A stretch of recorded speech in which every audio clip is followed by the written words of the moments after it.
Your soul is more precious to God than that thing you're eyeing. Sin is a cancer. It kills gradually.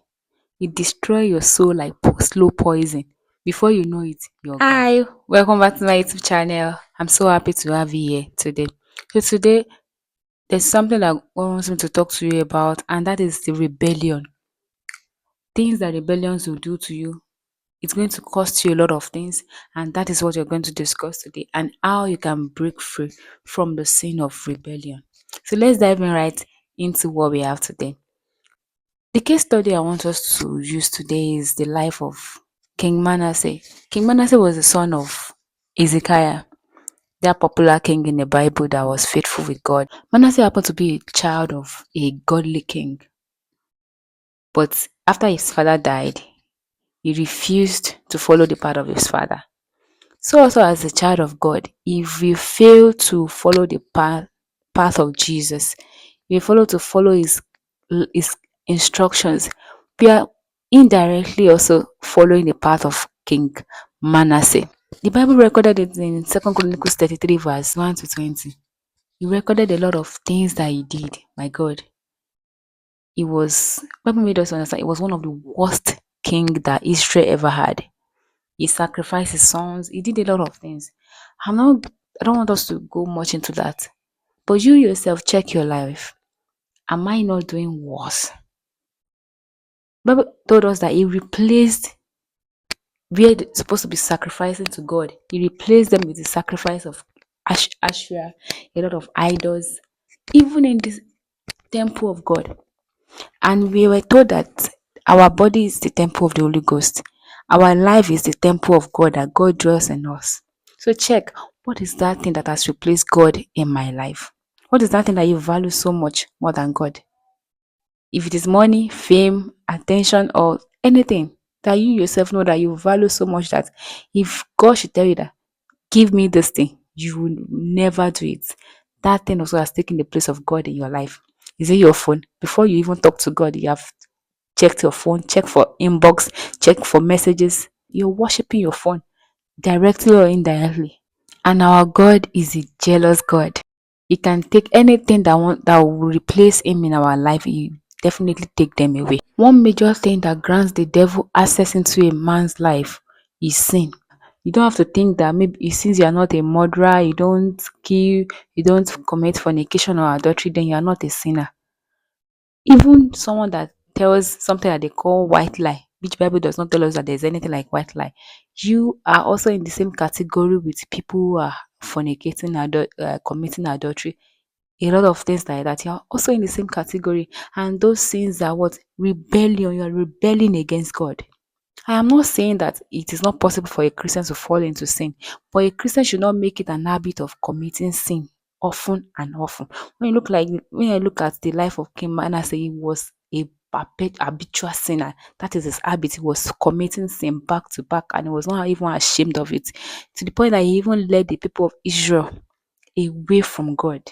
How is your life not leading others away from Christ? Are people seeing you and they're shaking their head and this person call himself or herself a Christian?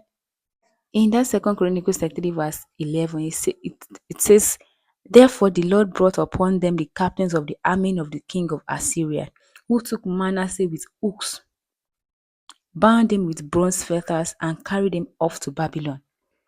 So that sometimes when you check our lives, a lot of things that are happening that have gone wrong might be as a result of our rebellion against God. Failure to obey all of his commands, failure to do what he has told us to do. There are some of the things that has given enemy access. If not, assuming King Manasseh followed the path and the path of his father. Who is that king? King Assyria, that will want to confront the people of Israel. But because they have even erred against God, God gave them to their enemy. He sold them out to their enemies. But we have an advocate. Even if you have gone too far, God is calling you to come back. Because the story of King Manasseh did not end in a bad way.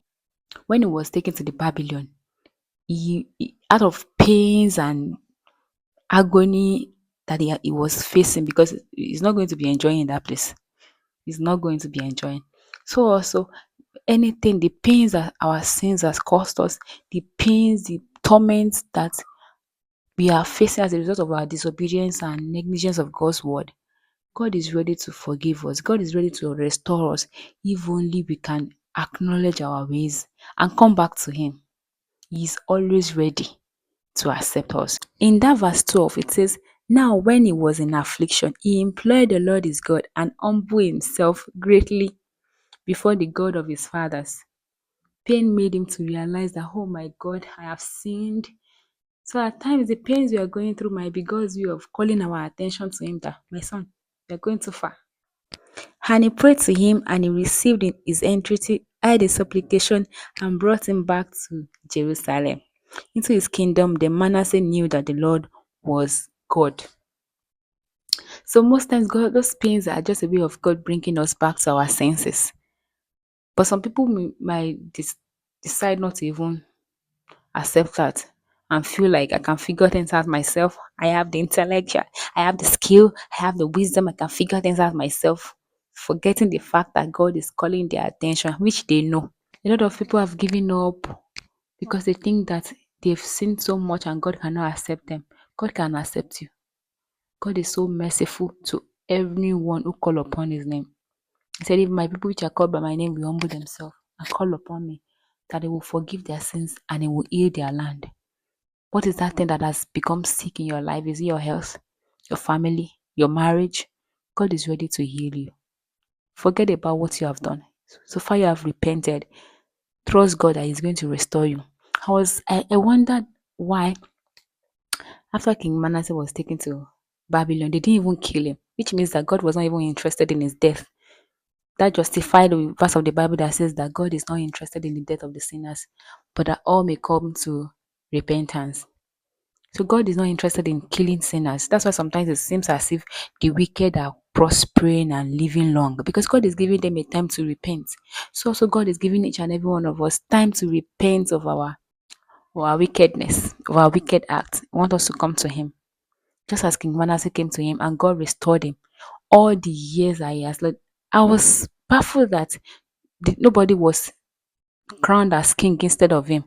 Like he was not replaced. And even when they brought him back to Jerusalem, he became king again and started restoring the people of God back to the people of God that has been held as a result of his own idolatry. He started restoring them back to God. That is restitution. Once we are saved, you start restituting what you have done wrong. And also, this is also a warning to child of elders, children of pastors, children of men of God. Don't waste God's grace. There's nothing at that in that word. The word is calling you. He's only trying to attract you to Himself. There is nothing that will benefit you there. You might have the money you want, have whatever you need, but what shall it profit a man if he gains the whole world and loses his soul? Your soul is more precious to God than that thing you're eyeing. Sin is a cancer. It kills gradually. It destroys your soul like slow poison. Before you know it, you're gone. That is how the sin is. But we have a merciful Savior who is ready to listen to us once we call upon Him.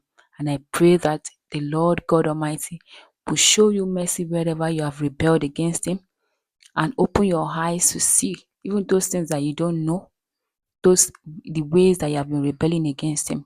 The Lord open your eyes to it and forgive you in Jesus' name and restore all that you have lost in Jesus' name. For in Jesus' name I've prayed. Amen. So if you have been blessed by this video, please don't forget to like, share, and leave a comment of how God has spoken to you and bless you. See you in my next video. Bye bye.